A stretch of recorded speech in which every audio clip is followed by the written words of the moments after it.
Welcome to the Car Dealership Podcast, where this time we talk about mental health, not only about mental health, but also about mental wealth. I'm joined by Stephen Whitton, somebody I met in the UK and who is doing a great job. So let's head straight into the podcast.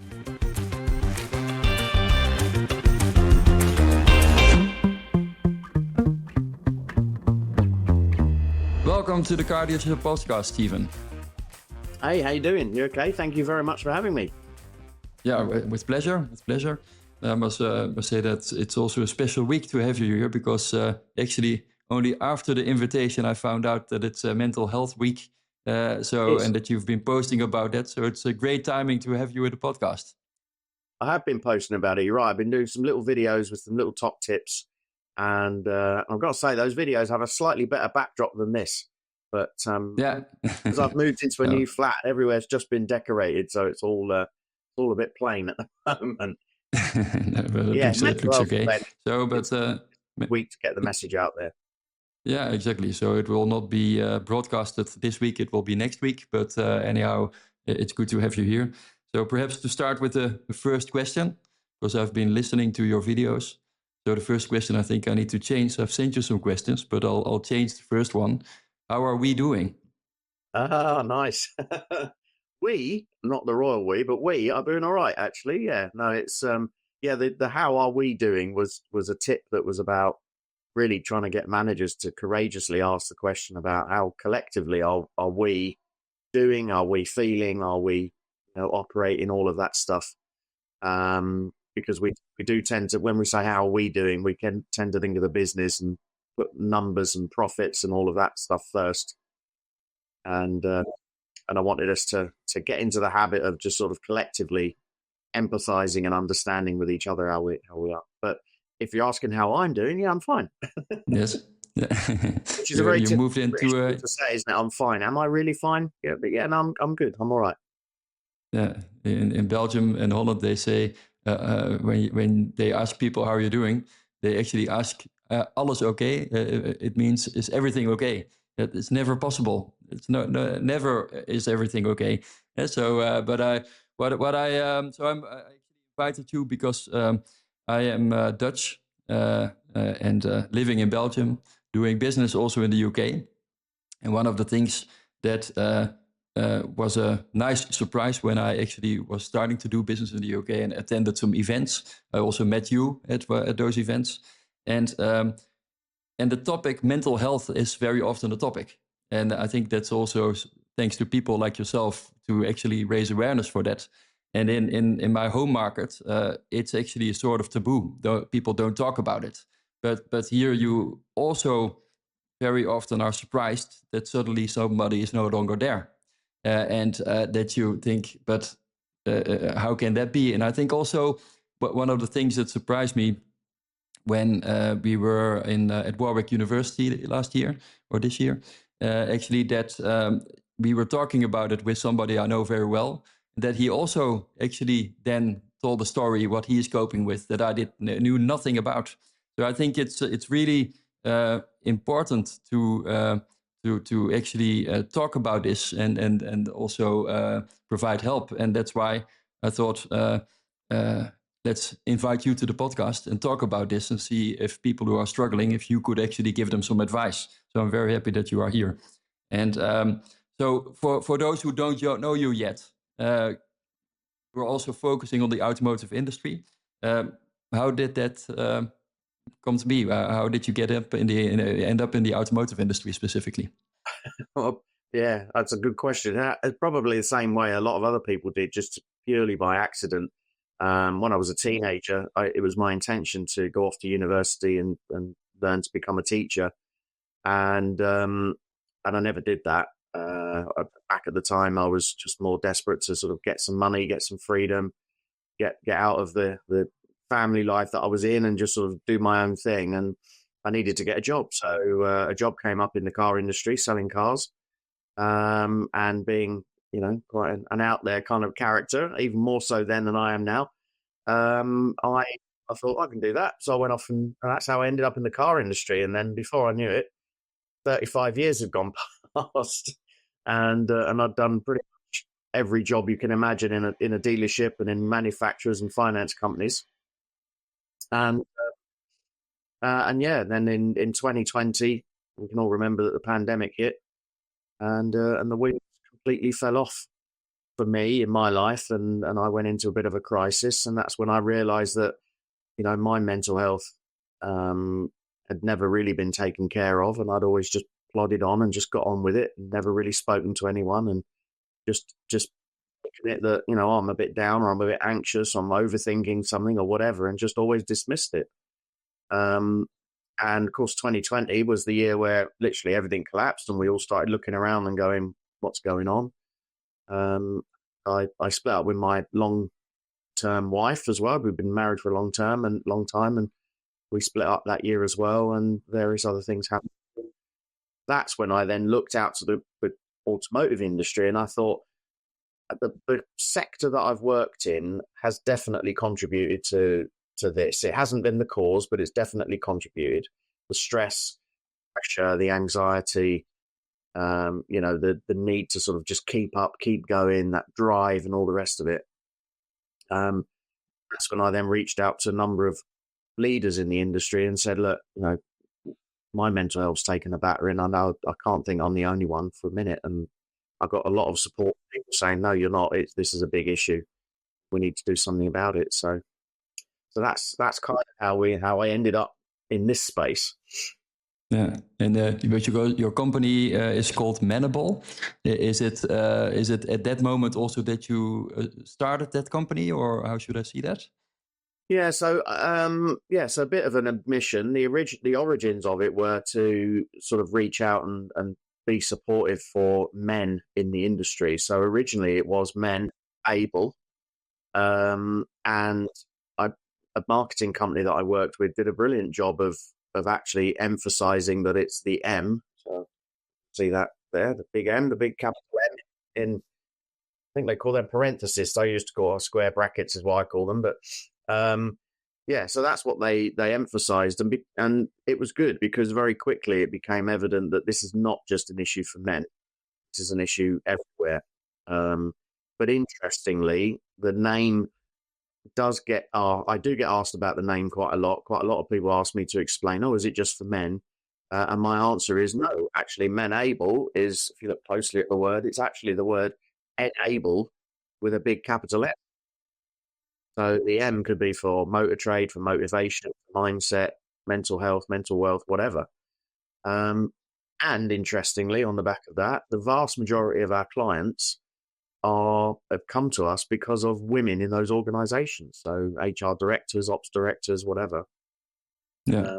What do you then provide? Because what I see, you use the term mental wealth instead of mental health, so what do I see? What is mental wealth instead of mental health? How do you see that?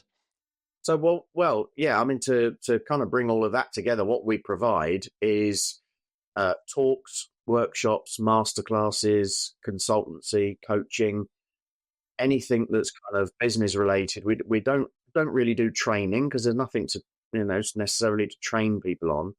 But I specialize in getting leaders in rooms together in a masterclass, whether that's 5 of them or 50 of them, and doing some real kind of, I'd like to call it intensive, but it's done in a very friendly, sort of open, kind of relaxed way of getting leaders who just really recognize that, look, first and foremost, all of you have issues and challenges probably at times.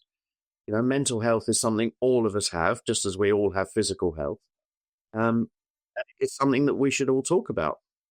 And so that's what we do. So we get them talking, and then of course that then spins off into, well, what actions can I take and how can I do this? And we now talk to the next level of management or the team or whatever. The mental wealth came about as a result of me having a light bulb moment one day and thinking, you know what, when we talk about, when we talk about mental health, it conjures up images of dark places, of anxiety, of depression, of stress, of pressure. And I just thought, that's why people don't want to talk about it. We don't want to talk about stuff that drags you down. So by changing one letter and making it mental wealth, it's not just a play on words, it's actually taken on a whole new meaning.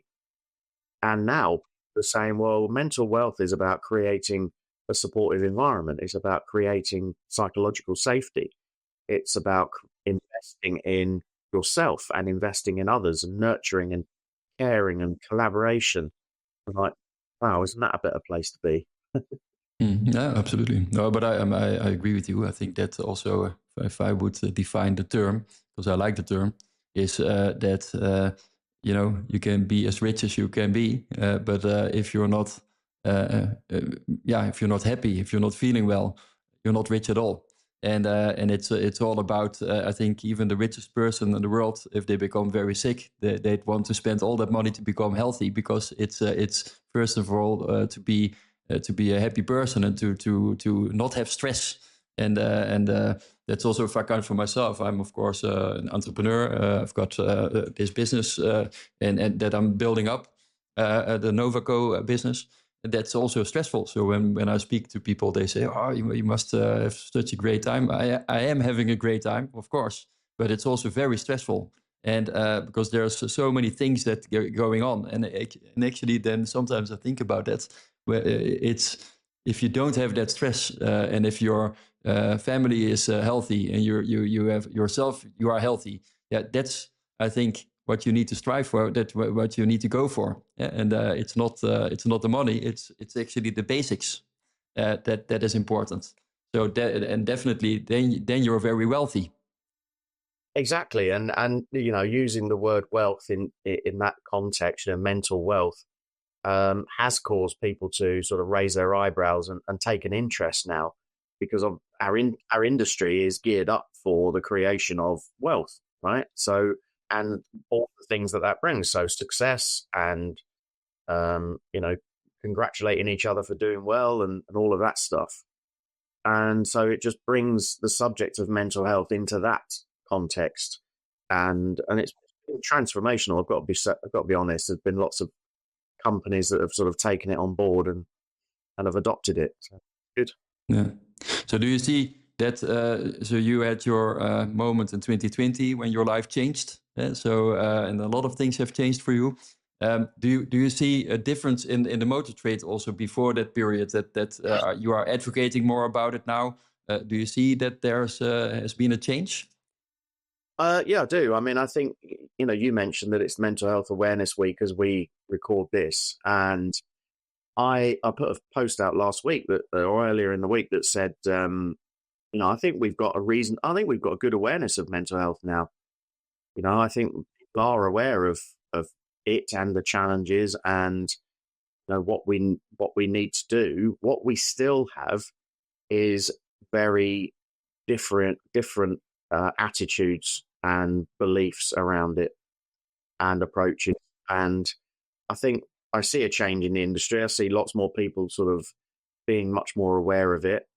I do think there's also been an element of throwing some sort of mud at the wall in the hope that it sticks, and a few organizations doing what they think is right, but without properly adopting a true well-being strategy. I also see an awful lot of organizations doing some really great stuff. So there's lots of companies now I know that don't open on a Sunday, for example, or insist that people only work 5 days a week. And in one of our clients, sorry, Sorry for interrupting you. Go ahead. I was going to say, in one of our clients, we've got they've adopted a phrase which is honest absences. Now, what that means is now that if people are really struggling, and it's mental health related in as much as it's stress or overwhelm or anxiety or whatever, or just a bit burnt out, that they take time to recognize that, and when they phone up and say, "Look, I can't come in today," what they do now is that they're honest about that and they speak about it, and then when they come back, they have a proper honest conversation. Um, which that for me is a million miles away from something that probably many people have done, which is on a day when you're not feeling great, you can't put your finger on it.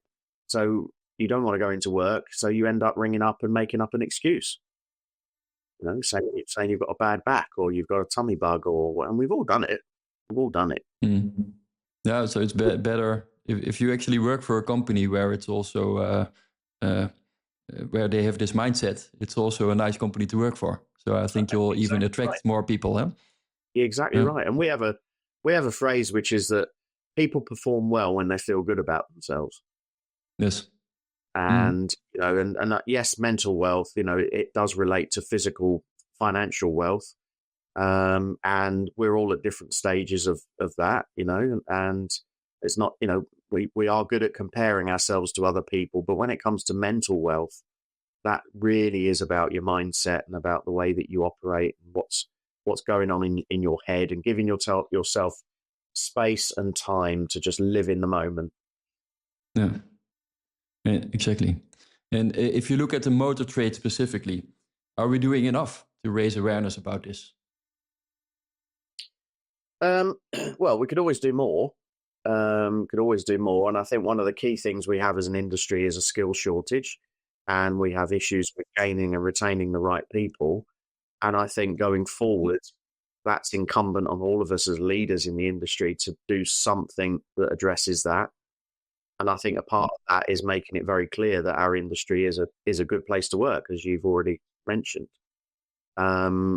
So let's take a step back and go, well, what do I need to do? What do we need to do to address that? So I think it's now less about the awareness and more about the education, more about the attitudes, more about making sure that we've got the right culture, that we're not, allowing ourselves to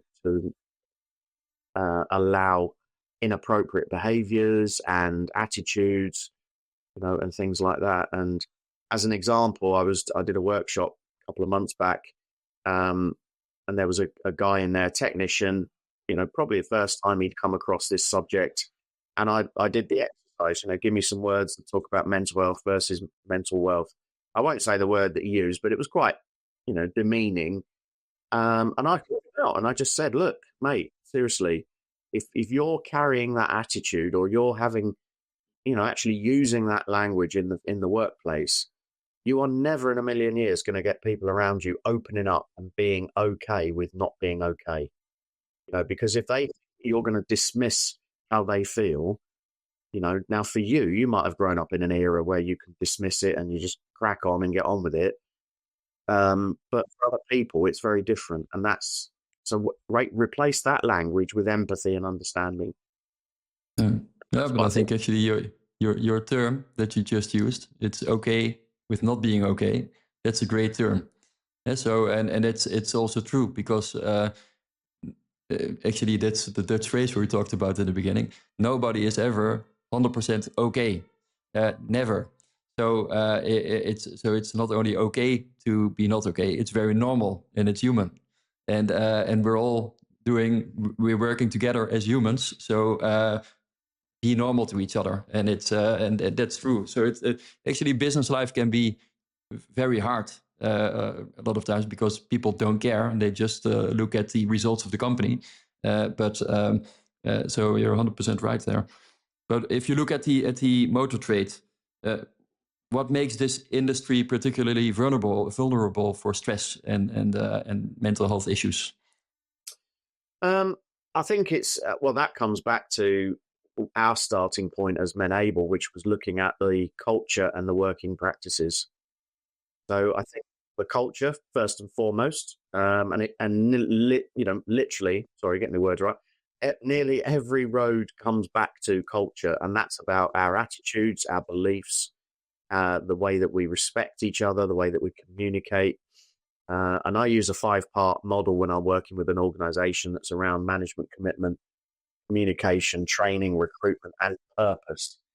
And it's been shown that one of the key things that causes people to have a mental health issue, and we're not talking about mental health illness here, by the way, that's very different. So we're talking about mental health issues. And a key contributor to that is a lack of purpose, a lack of, why am I doing this? Because belonging is critical, right? We all need to feel that we belong to the right organization or the right team or whatever. if we don't feel that we belong and that's not matched to a sense of purpose, why are we doing this? And by purpose, I don't mean the purpose of making someone else rich or, putting more money on the bottom line for the shareholders. That's not purpose. That's a goal. By purpose, I mean, what is it that we're actually delivering? What's that bigger, transcendental message that we put out to the universe? And that probably needs to have a bit of work done on it. So I see that as an issue in the industry. And then, of course, the working practices, the long hours, the lack of breaks. I heard somebody at a conference, a leader at a conference, who was talking about the challenges that the industry has.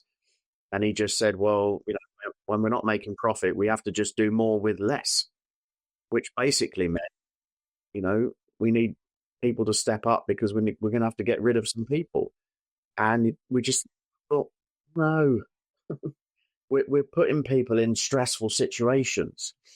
We're making them do more work with less resources. And that's one of the working practices that we need to, over time, address. Yeah, absolutely. Absolutely. Yeah, I think that and actually the pressure will only increase because electric cars require very little service.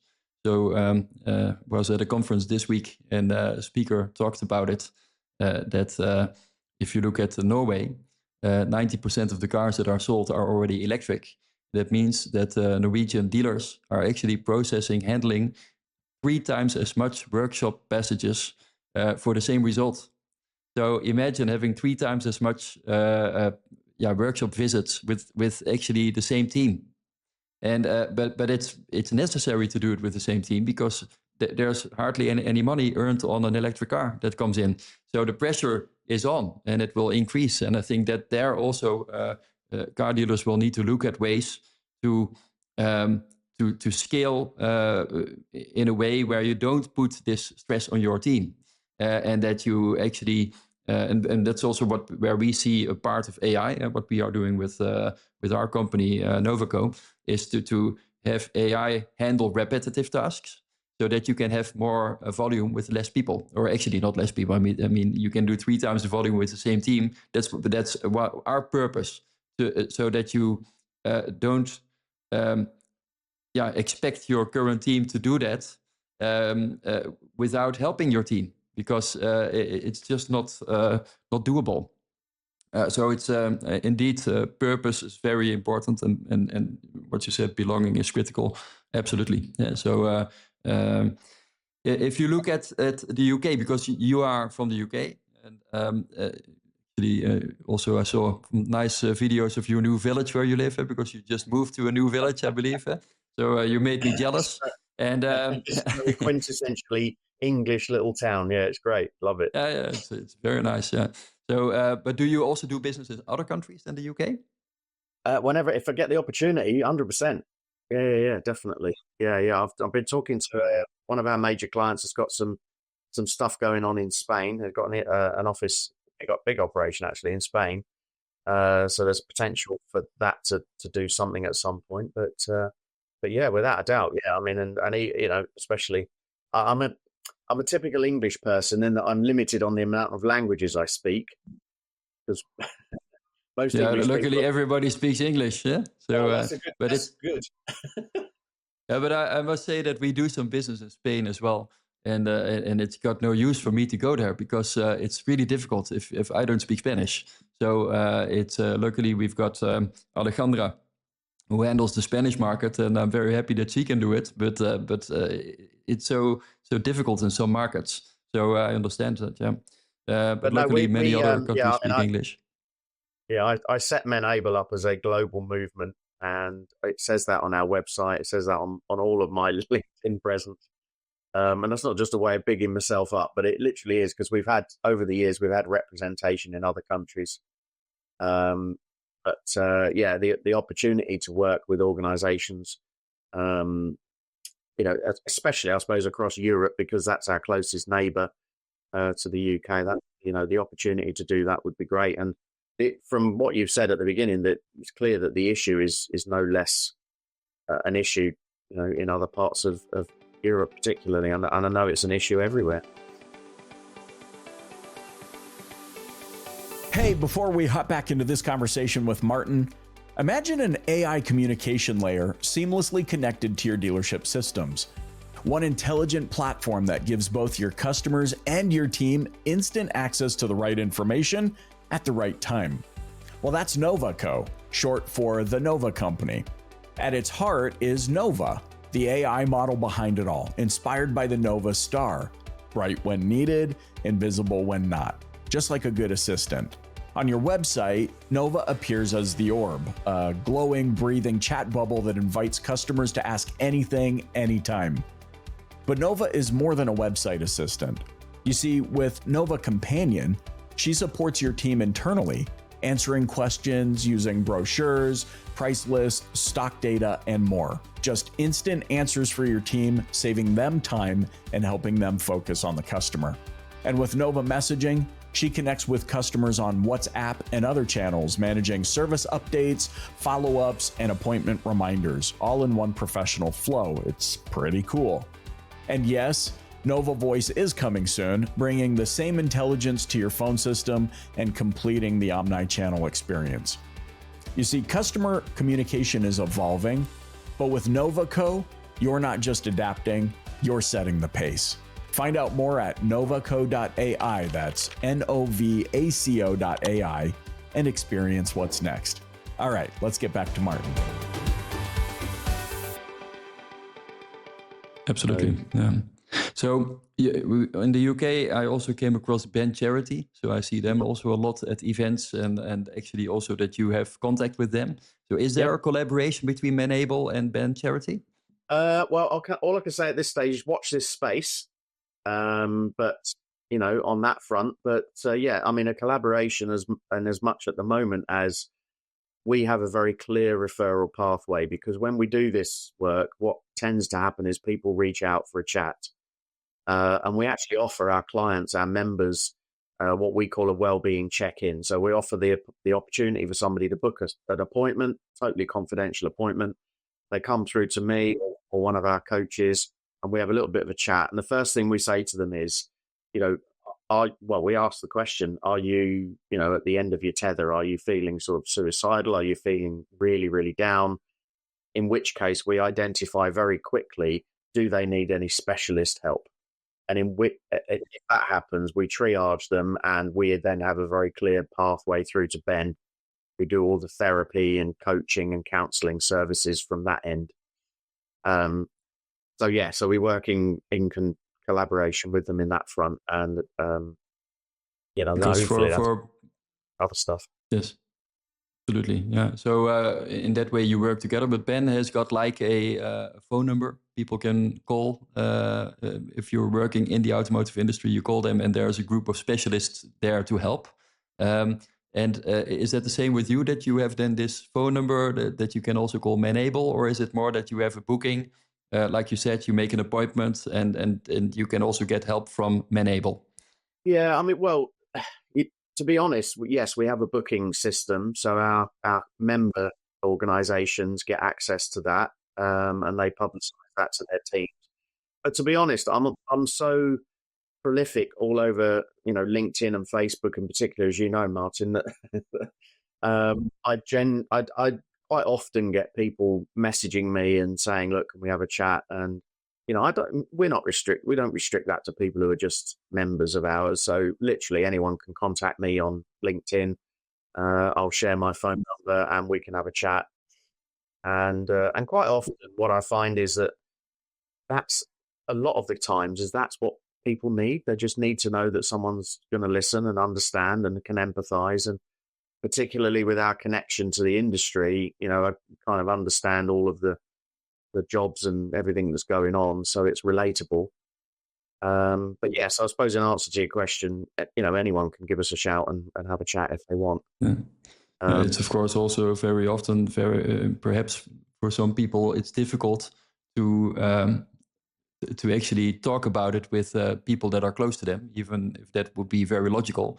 But even the ones close to them perhaps don't know how to cope with it. So, but going to a third party, which is more where you can talk to a specialist, and your community doesn't start talking about it when you're not feeling comfortable about it. I think that's also one of the reasons some would reach out to you or to Ben to actually have somebody to listen and can give specialist advice.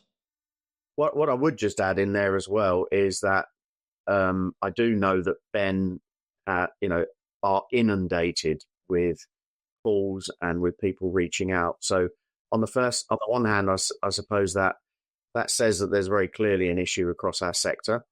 On the other hand, what it says is people are leaving it far too late. People are leaving. You mean with people that you mean the people with who have an issue, or do you mean the companies?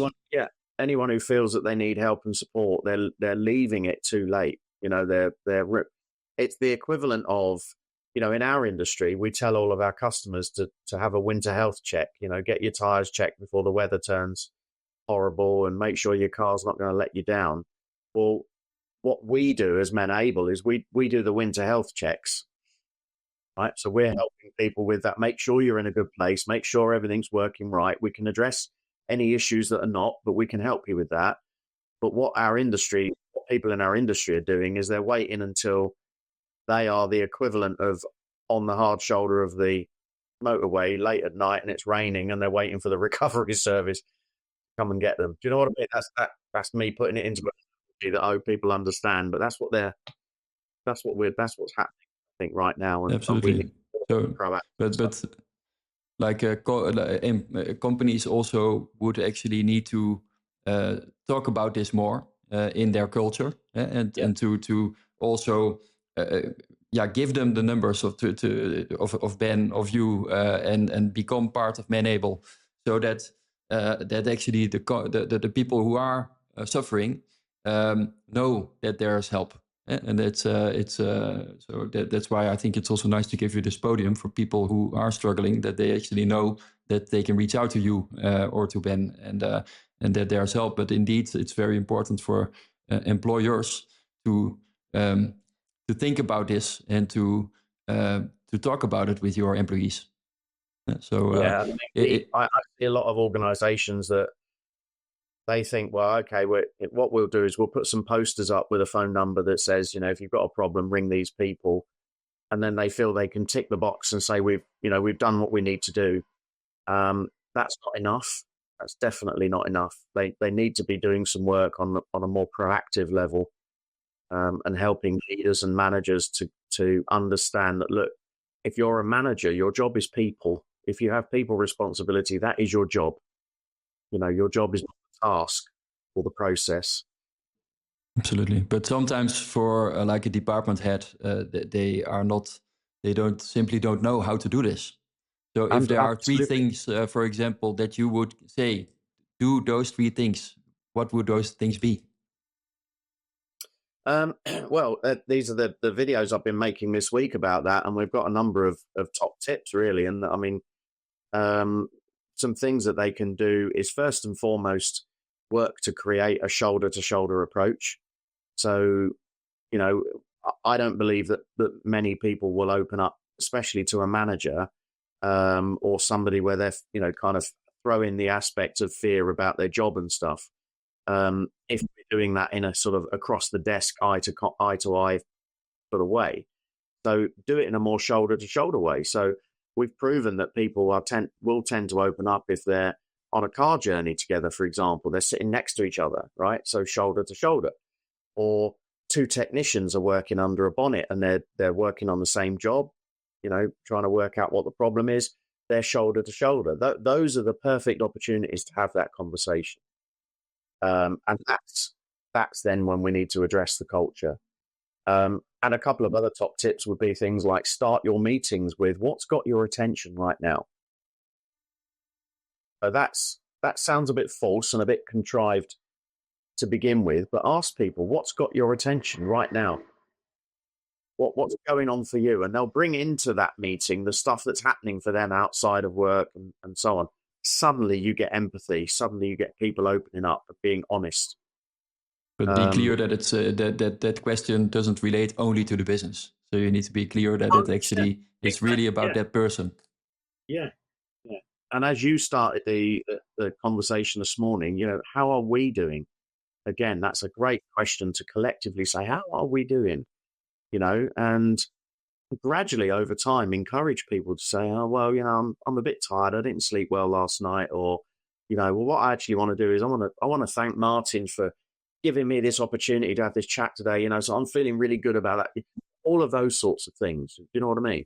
So yeah, they would exactly. be my top tips for managers to just get started. Well, one of the questions that I've been taught by a mentor that I had in the past is actually the question, how are you feeling? And because that's different than how are you doing, because that's quite generic. Everybody asks it, and everybody say, because that's even in the UK, all conversation starts, how are you doing? How are you doing? You're right. And then they say, yeah, all right. And up the conversation starts. But people just ask it because it's just a way to open a conversation, but not asking it to really ask that question. And but if you ask somebody, how are you feeling? That's different. And people will also perhaps be more open. But if you look at a team, so for example, a manager is managing a team, how can you spot that somebody is struggling? Are there signs that you should be aware of? Yeah, I think when you get to know your team well, you will see the changes in behavior. You'll see someone's, whether their attitude changes, whether their habits change, whether they, suddenly become more quiet and introvert, or actually when they go the other way and become sort of louder and more boisterous or whatever it might be. Now, interestingly as well, I think, and this is another part of the issue, in men in particular, depression and anxiety shows up as presenteeism. So it shows up as wanting to work more, work harder, get your head down, just crack on, keep yourself to yourself, not interact too much with other people. And I think as a manager, if you're seeing that in individuals, that's the time to pull up a chair next to somebody and say, hey, how are we doing? How are you feeling? To take your point, and then ask the question, no, how are you really feeling? And give that, let's go for a walk. Let's go and grab a coffee, or let's go and have a walk around the car park, whatever it might be. And those are the things to sort of look out for, those. And sometimes, the business needs people to sort of step up and do a bit more and work a bit longer or whatever. But if you see a trend that's becoming more and more, or people are clamming up, not talking about what's going on for them, then those are some of the signs to look out for, I think. Yeah, absolutely. So if you look at the work that you have been doing the last years, is there like an example of something that makes you very proud of something that happened where you say, wow, this was my purpose? Yeah, 100%. I mean, I think we've got organizations now that are adopting mental wealth as their sort of main phrase. I've got one organization that have now reignited all of their mental health first aiders, which we haven't touched on that, but that's another sort of movement, if you like, that's emerged. And those mental health first aiders have kind of gone back into the business and still lacked a little bit of purpose. So they've now retitled them as mental wealth champions because of the work that we've done with them. So I'm not going to claim credit for that. They come up with that idea, but it's because of this approach. So mental wealth champions, integrating the mental wealth. We've now got businesses that are talking about how are you revving? So we haven't touched on that yet, but we brought in a rev counter analogy. So I'm all about keeping things simple. Yeah. And at the beginning of this, I remember saying to somebody, you know what, it's a bit like a car rev counter. It's that dial you never look at, but it gives you a very quick indication of how your engine is performing. And if you're cruising along and everything's good, then your revs are at like 1.5, 2,000 revs. But the minute you increase the gas, those revs go up. And that's fine if you want to go a bit faster or you want to do a bit more. But if you're doing that all the time, that your rev counter is saying, whoa, just ease up, because you're not going to do your engine any good if you keep doing this. And obviously, if you're driving it and you're in the red, well, that engine's going to do some damage. So we brought that in and just said, there's a bit like a rev counter. So instead of asking people how they are, ask them how they're revving. And at first, people sort of snigger and chuckle and think, "Oh, don't be daft." But I've now got businesses that even ring me up and say, "How are you revving?" Yeah, but if you're revving and indeed it goes into the red, you need to shift gears.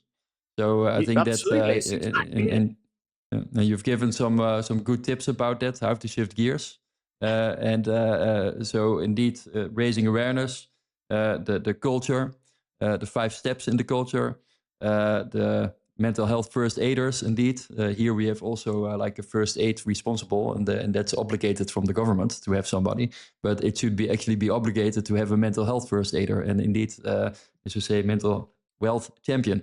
So really, really good advice. And so I hope that many people who listen would think about this and say, I'm going to do something for my team or raise awareness. So that's really good. So if somebody is now listening to the podcast and is struggling, what would you like to say to them? Reach out. We're all in this together. The theme of Mental Health Awareness Week in 2025 is community. And that's about creating, a good community. Well, exactly that, a community, a team, a collective. But if you feel that you're on your own or you've got nowhere to go, then reach out, find a charity that will listen, that will, help you and understand. Anyone can contact me personally or, our team at Menable anytime. So you can visit our website, which is menable.org, O-R-G. And on there is some contact details as well. Anyone listening to this is perfectly welcome to, pick up the phone or connect with me on LinkedIn. I'm on there as Stephen J. Whitton. I think, as you know, Martin, I'm pretty prolific on there. Absolutely, yeah. You're there, so everybody will find you, I'm sure. Yeah. You'll find me quite easily. Yes, yeah, absolutely. Exactly. And yeah, so indeed, and Menable, of course, is also they can search on that term on LinkedIn and also find you. So, if you, what do you hope listeners take away from the conversation today? I think it's, we have raised awareness of mental health, and what I want listeners to know is that mental health is something we all have, just as we all have physical health, right? So, and it's not something that it is something that comes and goes, but it's not something that we just don't have 1 minute and do have the next. It's there all the time. And a lot of it is our, our mind, and it's connected to our sleep and our financial well-being and our physical activity, our diet, everything. I don't get overly involved in that. What I do is talk about the culture and working practices of the businesses that we're in. I think if you're a leader, please take away that, to be honest, your job is the people. So it's incumbent on us as leaders to make sure that we look out for the people around us, and create a good environment. And, there's an old thing about people don't speak up about mental health. Well, funnily enough, they do. And they do when the environment's right. Yeah. So if they feel that it's okay to talk about that. Exactly that. And that goes beyond putting a poster in the toilet that says, if you're not, if you're not feeling great, ring this number. That's not good enough. Our managers and our leaders need to have the mindset and the toolkit to be able to have good, proper, honest conversations with people. Yeah, absolutely. Well, great. And so, if you look at Menable and what you're doing with Menable, what does the future look like? Do you have any exciting things ahead? Or is it because you said something about that we need to watch the space? So perhaps you have some things that you don't want to talk about yet. But I'm very curious what your plans are. Yeah, I mean, again, I'm going to be honest, Martin. From a mental health or mental wealth point of view, as we touched on, I've just moved house. I didn't realize till last week just how much that's taken out of me, and just almost burnt me out. There's the 3 or 4 month lead up to it with all the packing and the legal stuff, and then there's the 2 or 3 months afterwards where you're settling in and unpacking boxes and everything else. So it feels for me like the beginning of 2025 was a little bit like that was my focus, ease off the gas. But I'm mentally wealthy enough to know that, okay, I can pick this back up when I want to. And that's exactly what we've done in the last few weeks. And so the future for us is that I really want to get back to the journey that we were on, which is to get this embedded across our industry. I want the industry talking about Menable as a thread that runs through their business. You know, because more and more people are coming for interviews for jobs in the automotive sector. And one of their early questions is, how does this business look after my well-being?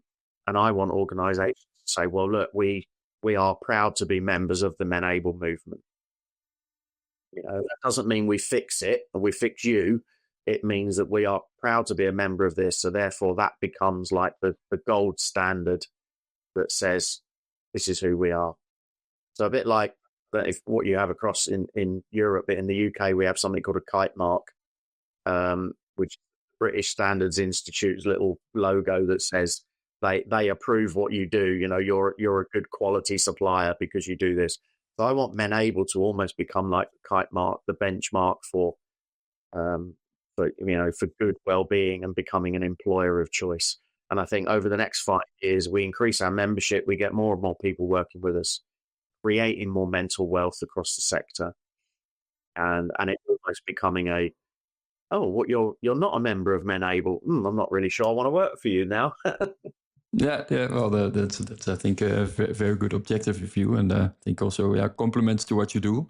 And it's really there's not a lot of people that I came across who do this, and I think it's really worth a compliment. And you're doing a great job raising awareness, being there for people who are in need of help, and definitely the conclusion for me is you have a great purpose in your job. So it's been a pleasure having you in the podcast. And you already mentioned, normally my last question is, how can people reach you? That you've already explained that, Stephen J. Whitton on LinkedIn, or Menable on LinkedIn, and your website, perhaps you could also give that. Yeah, so that's all the W's, obviously, menable.org, which is O-R-G. So Menable, MENABLE.org. Yeah, well, exactly. Then, so if people want to reach out to Stephen, please do. I hope that the dealers who listened to this podcast can also do something with the tips that they've received. And if they need any more help with creating a culture, please reach out to Stephen. So thank you very much for participating, and I wish you all the best. And let's have a new episode, I would say, in the new year, and see how you're doing with your initiative and how you're progressing. So thank you very much. Thank you.